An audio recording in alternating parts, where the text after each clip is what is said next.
What if I told you a group of college students from MIT discovered a legal loophole in blackjack, a strategy so powerful, so effective, that it allowed them to pocket over $50 million from some of the most prestigious casinos in the world?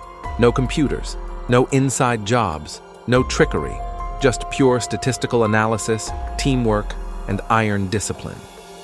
This is the story of how they used the power of math to flip the odds and pull off the most legendary run in gambling history. This is the MIT Blackjack Code. The scariest time for me was when I was actually out in Las Vegas, and this was late 1970s, when the casinos were, at that time, not public companies yet. Casinos are designed to win. Every game, every table, every flashing light is built on a mathematical edge that guarantees profit for the house. But blackjack is the one exception. With the right strategy, a player can actually turn the odds against the house. Most people think card counting is illegal. It's not. It's just smart. And that's exactly what the MIT team understood. They didn't cheat. They simply played better than anyone else. Blackjack rewards memory, discipline, and math, not luck. The team saw this, and they saw an opportunity that no one else did. They turned a game into a business, and business was good. The story begins in the late 1970s at the Massachusetts Institute of Technology. A small group of math-savvy students were drawn to the idea that a casino game could be cracked with the right algorithm. One of them, J.P. Massar, took a trip to Atlantic City and noticed he could consistently win by using basic counting principles. Back at MIT, he recruited like-minded students and began running weekend simulations. But it wasn't until he met Bill Kaplan that everything changed. Kaplan wasn't just another gambler. He had taken a break from Harvard Business School to test a theory that by treating blackjack like a business and applying strict statistical methods, he could beat the house. He proved it in Las Vegas and came back with profits and a plan. Kaplan joined forces with the students and brought structure to the chaos. He introduced training regimens, tracking performance metrics, and selecting only the most disciplined players. They trained in basements, practiced with metronomes to perfect card speed, and learned how to blend in at high-stakes tables. They even ran mock casino scenarios to simulate real conditions, complete with distractions and pressure. What they used wasn't magic. It was mathematics. Card counting relies on the fact that as cards are played, the remaining deck becomes more predictable. In blackjack, a deck rich in high cards, like tens, face cards, and aces, favors the player. The MIT team used a system called high-low, where each card had a point value. Low cards, 2 through 6, added +1. High cards, 10 through ace, subtracted -1, and 7 through 9 were neutral. They kept a running tally in their heads.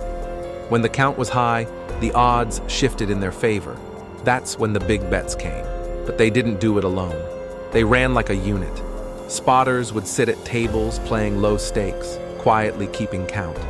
When the deck was hot, they'd signal the big player, someone waiting nearby, dressed sharp, acting like a high roller. That player would swoop in and make huge bets, seemingly out of nowhere. To the casino, it looked random. To the team, it was perfectly planned. By the early 1990s, the MIT team had evolved into a financial force. They formed a company called Strategic Investments, raised capital from private investors, and began operating with over 80 trained players across multiple cities. They had bankrolls of over $1 million, and their weekends became operations, spreading across Las Vegas, Atlantic City, and beyond. They used fake IDs, changed clothes between sessions, and developed fake personas. There were teams within teams, operating with code words, secret signals, and meeting points. Some players posed as drunk rich kids. Others acted as foreign businessmen. Every detail was rehearsed. In one night, a single team could walk out of a casino with $100,000. Over time, they pulled in over $50 million from casinos around the world. They played in Monte Carlo, London, and even Asia. Casinos had no idea what was happening, at least not at first. Eventually, the house caught on. Casinos started noticing the same faces, strange betting patterns and sudden swings. Surveillance cameras were reviewed. Private investigators were hired. The casino industry, which had once treated high rollers with luxury and deference, started blacklisting anyone who even smelled like a card counter. The team faced increasing resistance. Members were detained, interrogated, and banned from properties. Some were even physically threatened. Casinos began using automatic shuffling machines and reshuffling decks mid-game to neutralize counting.